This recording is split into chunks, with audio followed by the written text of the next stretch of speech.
That's it, especially the Wrekroom. Shout out to the Wrekroom. We in this. Come on, man. We at the Wrekroom.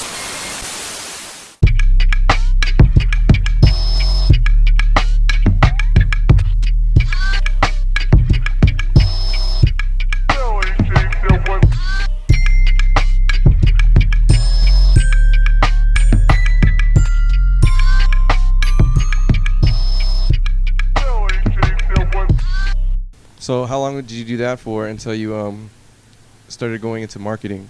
So I did that for 9 years, and I just got a little bit jaded, man. So most of the time I was working with Asians, so I was Southeast Asia analyst, and they have a new type of racism that I had never experienced before, and really? It's not even mean.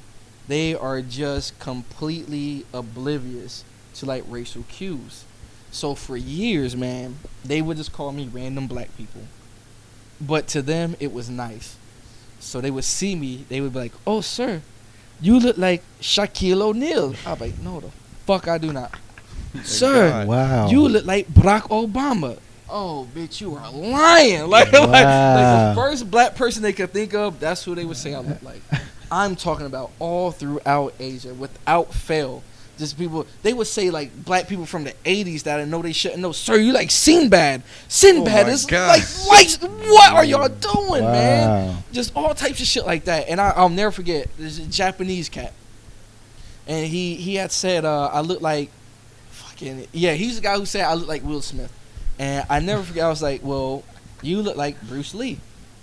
And you look like a Will Smith. Like he pauses. He says, "You know Bruce Lee?" And I'm like, "No." And he's like, no. He calls his friends over, like whole group of people. He goes, "He knows about Bruce Lee.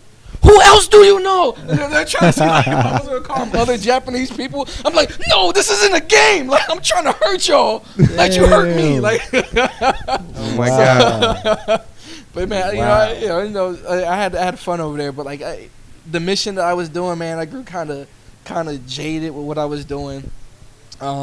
Ended up getting transferred to El Paso at that point, where I became a Russia analyst for the last few years. Yeah, so that was pretty cool, man. I did a report on Russian doctrine, wrote a white paper about that. How many languages do you speak?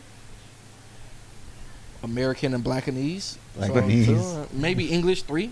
So how's the Espanol? Oh man, I'm actually enrolled in La Paz Language Institute to learn Spanish. Yeah. Because I've been in El Paso way too long to not know Spanish. Absolutely ridiculous. Yeah, to not know Spanish. Absolutely ridiculous. The day that set it off was actually 3 weeks ago.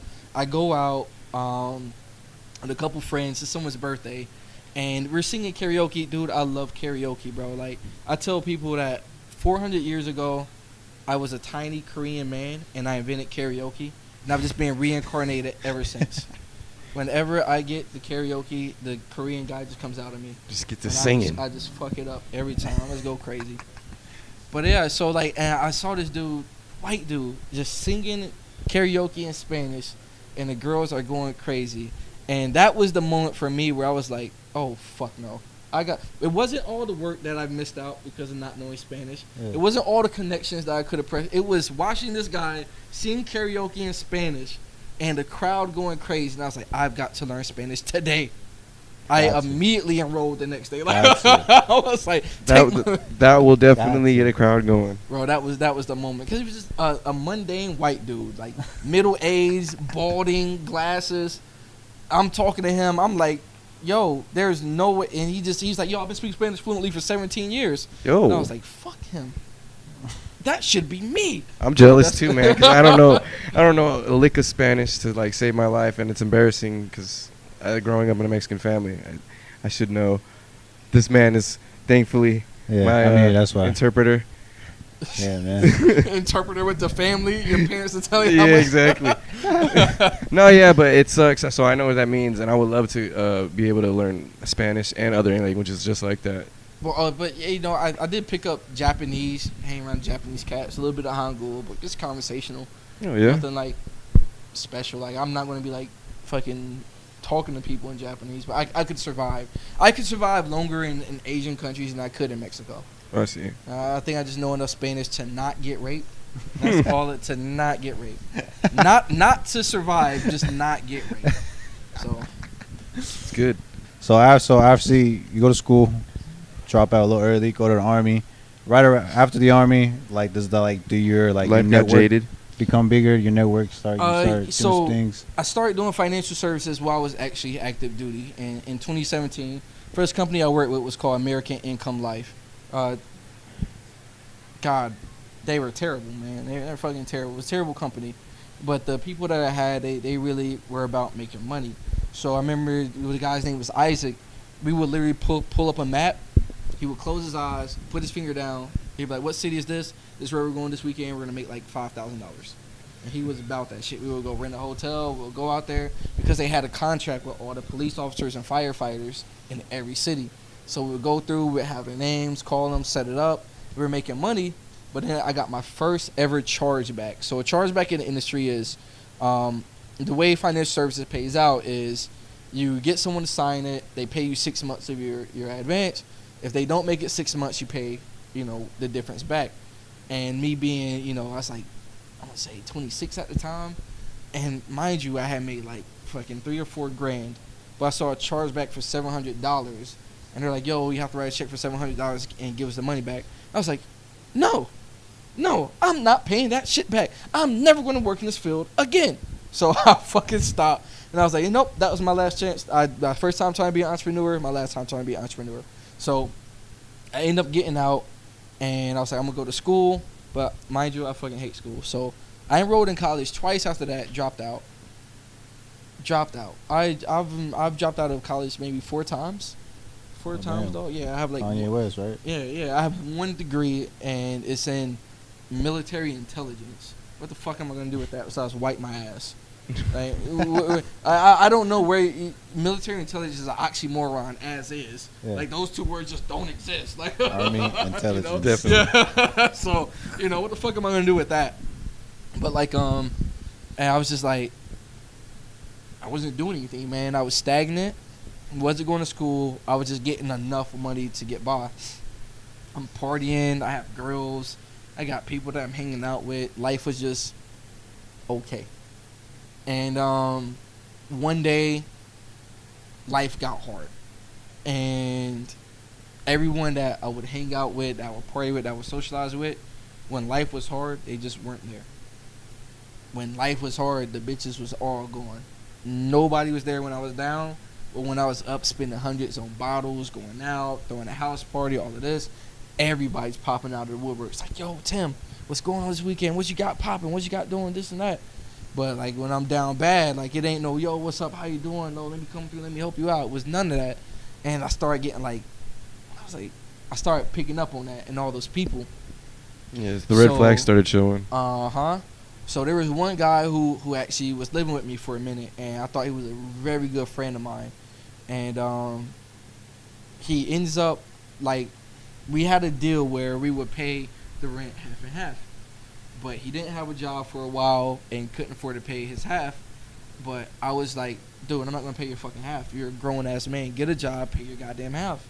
And so the bills started piling up. Everything started piling up. And eventually there was knocks on doors like, yo, you got to get the fuck out of here, yada, yada, yada. And I was like, hey, bro, we're this much in debt, which is the exact amount of half of your rent for X amount of months. So this motherfucker just leaves. Just leaves. Damn, jump ship. Like, I'm talking about same day, just left. All his shit was still in the crib. Everything was still in the crib. We just fucking left. And I was like, you motherfucker. Like, I was like, what the fuck am I about to do? So, mind you, at this point, it's like, I want to say it's 2020. It's 2020. So this is pretty much pre-pandemic or getting into the pandemic. Going into it. Like, I had worked for the state of Texas at this point already. I had some pretty good jobs, but I was just fucking it up. I was young, man. I was partying, doing all type of shit. I want to say if my salary with the state was about 60, 70K, and I was still pulling in about 30 from the VA, I was easily making 90, 100,000 a year with absolutely nothing to show for it. Everything was a party. It was a bottle. It was doing this. Like, there is nothing of substance or value that I built in that time with all of this money. So it's 2020. I got no money. I got let go by the state. And the person who let me go, I'm not going to say her name, but she just did an event with me a couple weeks ago. Really? And yeah, because it wasn't like malicious or bad. She always believed in me. She knew my potential and knew what I had to do. And that's another story I'll get into later on. But she's so supportive of me now, and she's always supported me then. But I had been let go, so I didn't have anything saved. I had no money. And I was like, well, fuck, I gotta start making some money. I get on YouTube University, start learning about marketing, start learning about SEO and all that shit. I was like, oh shit, this is easy, man. I was like, what's that shit? Who is it? Ha Davis. This finna be a breeze, like you know what I'm saying. So like, I remember like I'm making contracts like $2,500 a month, $700 a month for retainer fees. I'm like, we lit. So I'm making some money, and I'm getting greedy. I'm like, okay. So the biggest thing that I learned in marketing and SEO is, a lot of times, business owners or people make these websites or whatever, they don't know what they're doing. So you will become number one so let's say, and I'll say the next I actually got into was landscaping, right? So no one was ranking well for landscaping in the city I lived in El Paso. The person who was number one because they spent so much in ads, but not because they knew what they were doing. So I make a website, EP Landscaping and Design, and I do proper SEO, and I'm ranked number one in the fucking city in 4 months. Number one. I'm talking, so I'm getting like 10, 15 calls a day. But I'm trying to give these leads off to other people, and they can't handle that type of flow. They can't fathom getting that type of business. So I'll make contracts with people, and I'll try, and every time they would make X amount of money, and they lazy, complacent, and be like, yo, I don't want to do the jobs anymore. And I was like, you motherfuckers, like, we could be rich. Just do the work, and you know, just gotta show up and do it. Yeah, so I'm like, fuck, I gotta make something of my own. I don't know how to make a landscaping company. I don't know shit about landscaping. I just know I got leads. So I'm like, okay, I got people who are willing to spend money. So I'll find this guy. I'm like, okay, you'll do the survey and you'll do the estimates. We'll get these guys to do X, Y, Z. Boom. So I put something together. Same thing happens with them. We start making X amount of money, and they start, well, we're not gonna show up. Dudes were not showing up. They start buying better equipment and gear. They were mismanaging money. They were making. That's fucked up. And I'm like, God damn it. Okay, well, it's just, lack of business acumen. So now I'm starting to have to contract shit out. So I'm like, okay. And at this point, it's like the peak of the pandemic. So people have the STEMI checks coming in. They have the unemployment checks coming in. People are balling.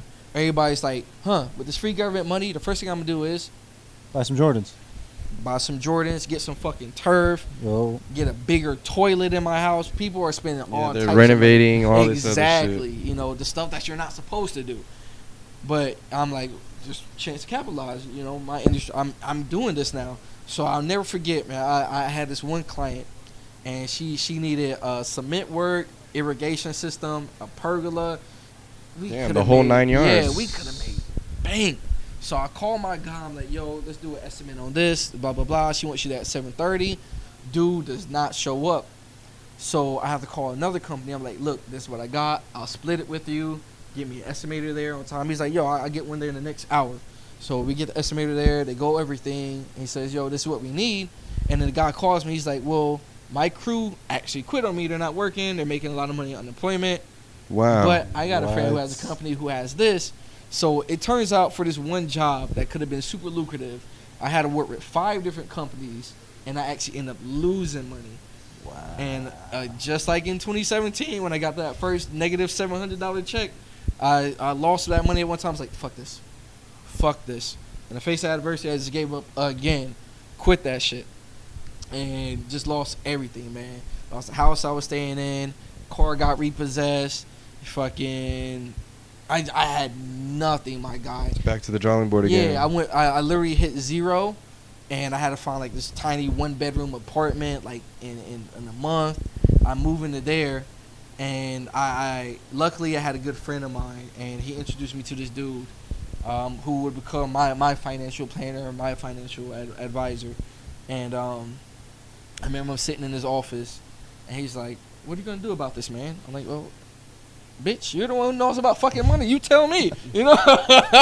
And he's like, read this book. So he gives me a book, and the book is called Fanatical Prospecting by Jeb Blunt. And I wasn't a reader up until that point. And I was like, you know what? This guy, he makes a lot of money. He knows what the fuck he's talking about. I'm going to read this book. So I read the book, and I'm like, oh, shit. This is where I've been going wrong with everything in my life about how I approach relationships, how I approach sales, how I nurture things, how I made phone calls, all types of stuff. And I was like, God damn it. So I remember I go back the next day. I return him his book, and he's like, what'd you think? And I'm like, yo, I loved it. And he's like, well, come do what I do. And I was like, oh shit, where do I sign up? What do I do? So, you know, I went through the process to work at the company that he works at, and you know, that's what I do to this day. But man, it was being receptive to new information, bouncing back, learning where I was going wrong in life and all of that helped me turn shit around. And again, I wish I had did this when I was much younger, but you know, we're here now. It's all in the process, man.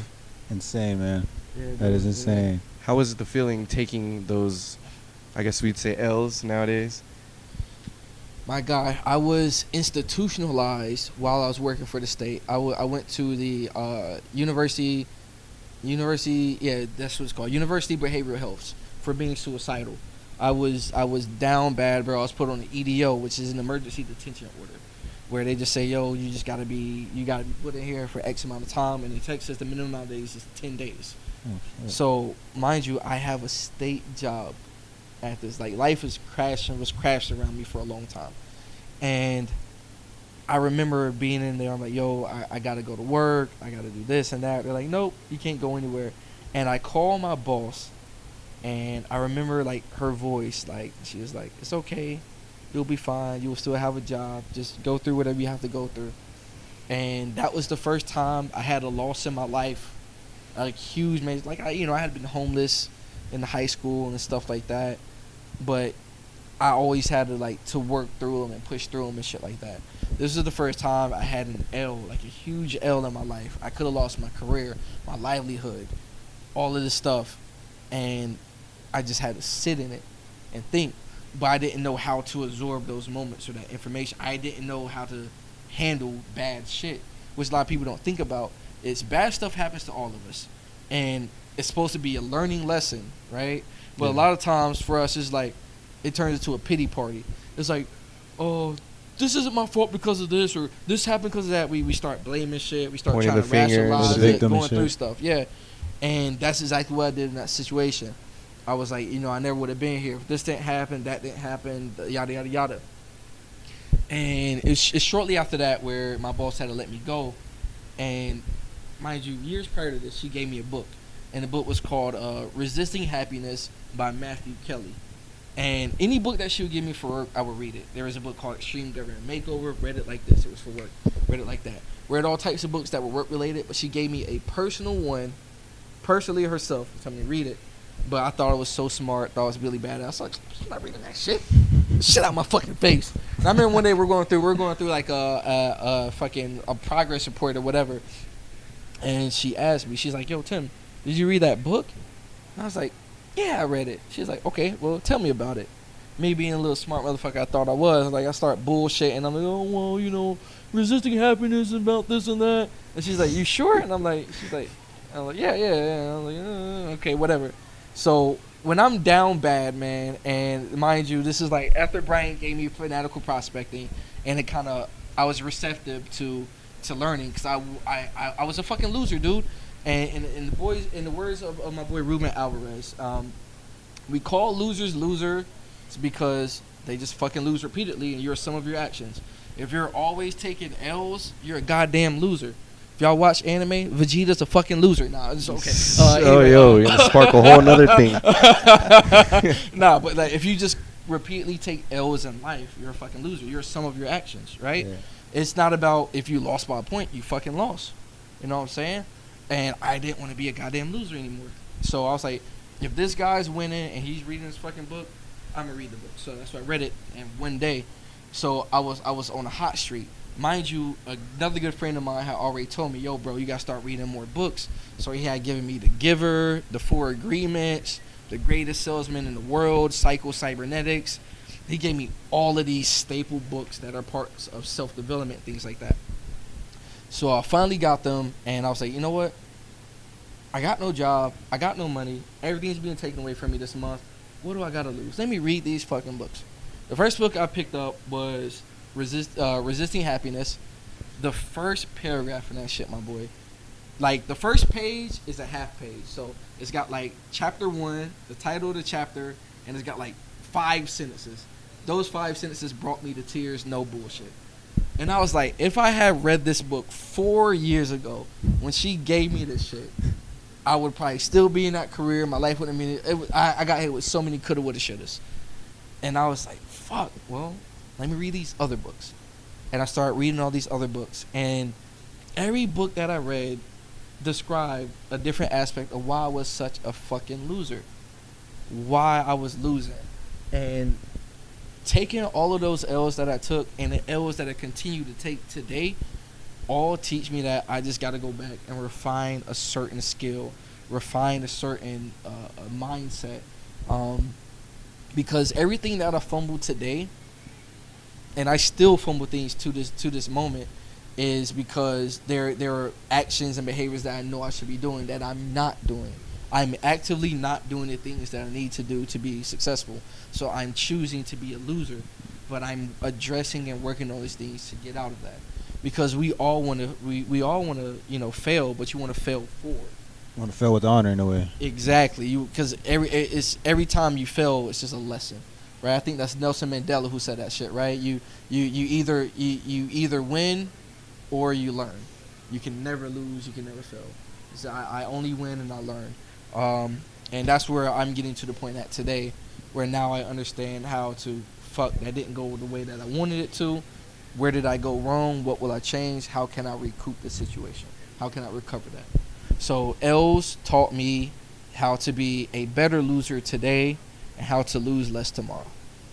I totally agree. Pretty much what you said yesterday, right? You sacrificed the sandwich for a buffet. Well, that one is for delayed gratification, and that's a whole nother thing that's going on in today's society that people talk about. But my biggest battle with what I do for every career that I've ever taken on is teach people that tomorrow is coming and you got to prepare for it. One thing that I would do in high school, and I'll never forget this. I had a jacket in high school that I completely forgot. It sat in the back of my closet, and I guess all my other clothes were dirty, and I had to wear this jacket.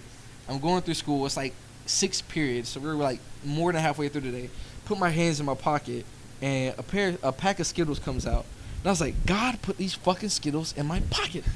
I've been wearing this jacket all day. I did not feel or hear these Skittles. And I put my hand there, and these fucking God Skittles came out. And I was like, oh, my Lord. And then someone was like, yo, God wouldn't give me no fucking Skittles. He'd probably give you, like, something healthy. I was like, nah. These are the blue tropical Skittles that I fucking like. I love the blue pack. The purple ones taste like cough syrup to me.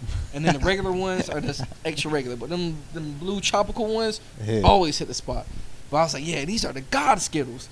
And they're like, nah, bro, you probably put them bitches in there, forgot about them. You wear the jacket, and now you got it. And I was like, huh, you probably right. So from that day forward, like whenever I got paid at work, I would take like 20 or 50 bucks, and I would put them in my back pockets, and I'm like, for future Tim from me. So like I would wear these pants and shit, go into my pocket, God giving me money. And I'm like, oh shit, no, I did this. I put that in there. But like, that's a funny way to say that that's what we got to do for life today. Like every sacrifice that, like, you know, who's to say if I didn't decide to get on YouTube University for like fucking 14 hours a day to learn marketing and SEO, if I just fucking played the game, if I just beat my meat all day, consumed porn, there's a million things I could have did, but I just chose to sacrifice that time to learn a skill to where I can provide the service. And I sacrificed the sandwich for that day so I can have a buffet later.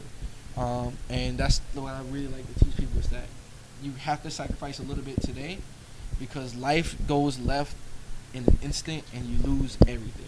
You don't lose things gradually. You lose things instantaneously every fucking time. Yeah. Like In when the you blink think of about an eye, anything man. you lost in life, you don't like. Let's say you lose a pair of shoes. Like you don't lose like a shoelace. You don't lose like the tongue. The shoe is gone. You know what I'm saying? You get into a car wreck, you can't drive that bitch for a day or whatever. Like you lose shit instantaneously, but we never plan like that happens. We plan like it's going to be gradual. So that's why I just tell people like you got to sacrifice today so you're prepared for tomorrow when life happens, because it will always happen. So with that being said, from like where we come from as minorities, do you feel like we're taught more on survival than thriving? How to survive instead of thriving?